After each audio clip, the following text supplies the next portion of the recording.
This is a car that Hyundai, and I suspect many of you, have been waiting for. It's the Kona, of course, but this one is the hybrid, which was delayed for a couple of months after the launch of the regular petrol-powered models. And as you know, hybrids are pretty damn popular here in Australia, and with this, Hyundai now has an answer to models like the Toyota Corolla Cross Hybrid and CHR Hybrid. So, how does the Kona Hybrid stack up? Let's go find out. There are two, kind of four ways to have your Kona Hybrid, which begins with the aptly named Kona Hybrid. That same model can also be fitted with an N-line style pack.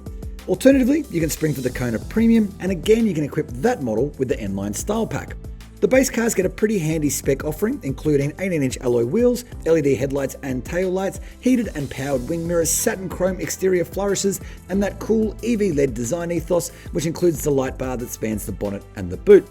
Inside, there's a 12.3-inch central screen with Apple CarPlay and Android Auto, LED interior lighting, dual zone climate control and push button start, and also new is Hyundai's Blue Link connectivity with over-the-air updates. Ticking the N-line box gives you a second 12.3-inch screen, this time as a digital instrument cluster, as well as better headlights, both of which are standard on the Premium. Most of all though, you get N-line styling inside and out.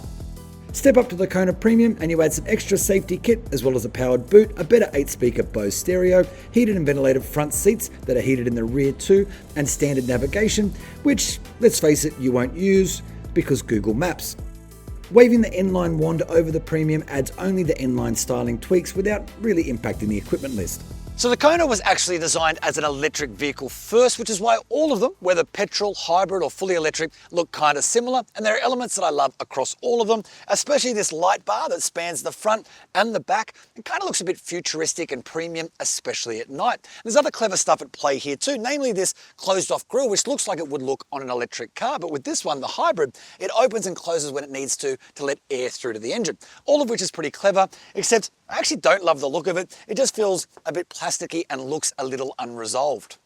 It's a nice, even a little plasticky in places cabin experience in the Kona Hybrid, and even the cheapest cars get this big 12.3-inch central screen with Apple CarPlay and Android Auto, while the premium cars get this big, tech-heavy twin screen setup, which I really like. But I want to talk to you a little bit about what's been done to maximize space. You'll have no doubt noticed there's no traditional shifter here. That's been moved behind the steering wheel. Freeing up the center console is this huge extra storage space, and that's not the only practicality perk. Now Hyundai make a pretty big deal about the back seat space on offer here in the Kona Hybrid, and I gotta say, it is pretty impressive. I'm sitting behind my own 175cm driving position, and as you can see, I've got miles of knee room and plenty of headroom too, and you just really don't feel cramped back here at all. Now elsewhere, you get twin USB charge points so you can stay connected in the back, a pull-down divider with twin cup holders, and bottle storage in each of the doors as well. Now at the boot, you'll find 407 litres of luggage space with these rear seats in place, that number growing to 1,241 litres with them folded flat. Also important, there's a space saver spare tyre, which means no more messing around with goo or repair kits should you get a flat on the road.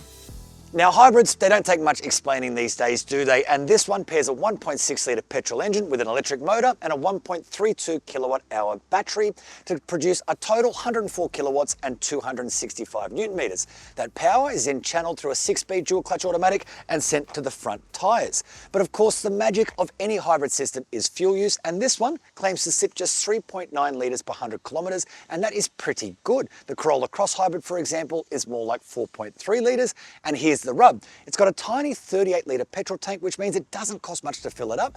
But if you can hit those numbers, you should get almost 1,000 kilometres in driving range out of each and every tank. That's pretty good.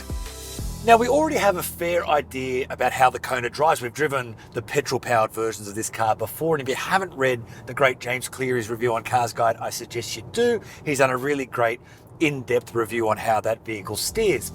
But like that car, this one hasn't undergone Hyundai's local ride and handling program, but to be honest, it hasn't hurt this car one bit.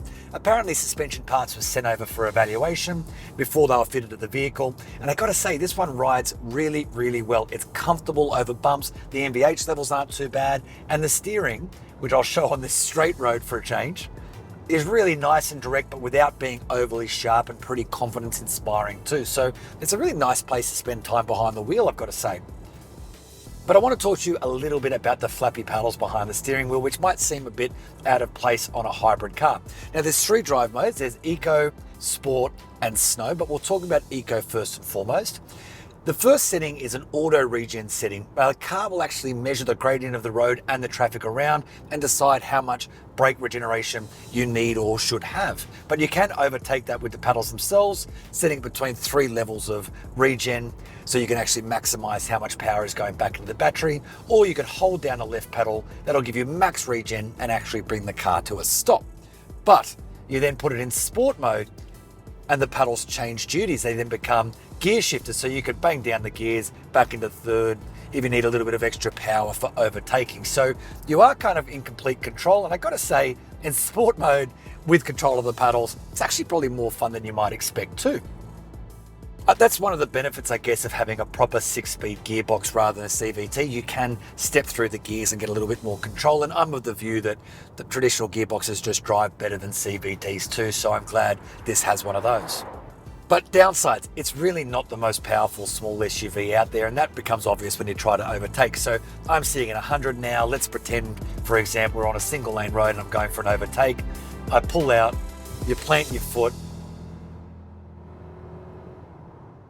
and it's quite a slow process getting in front of the car on your left. So you don't have a huge amount of power for freeway overtakes, but in the city in Canberra where we were just a moment ago, there's plenty of power to get you around town, and it feels ample, if never overpowered.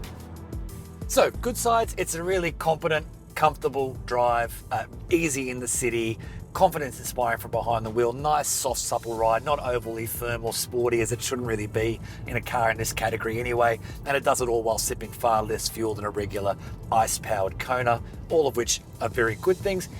So it lacks a little bit of refinement possibly when you're accelerating from slow speeds, but once you're up to speed, it's a comfortable, competent drive, and pretty much what we've come to expect from Hyundai, to be honest. So I guess the big question is, can a car like this give Toyota a run for its money in the hybrid space? Well, Hyundai makes no secret that they want to really embrace electrification in Australia. That includes hybrids and full EVs. And there's big plans for a lot of their models to offer hybrid engines and to make up a lot of their sales in the years to come. And if they're anything like this one, I really do think they can give Toyota a run for their money. It's a pretty comprehensive safety offering, even for the entry-level Kona Hybrid, which arrives with a heap of active safety equipment. The current 5-star ANCAP rating, though, applies to the now superseded Kona. But the word is the results for this car are coming down the pipeline, so watch this space. Expect Hyundai's 5-year unlimited kilometre warranty here, with service intervals pegged at 12 months or 15,000 kilometres. The brand's cap price service schedule limits your maintenance costs to $399 per service for the first 5 years. So, can Hyundai disrupt Toyota's hybrid dominance? You bet it can, with the Kona a small on the outside, big on the inside, hyper-efficient hybrid, which will tick plenty of boxes.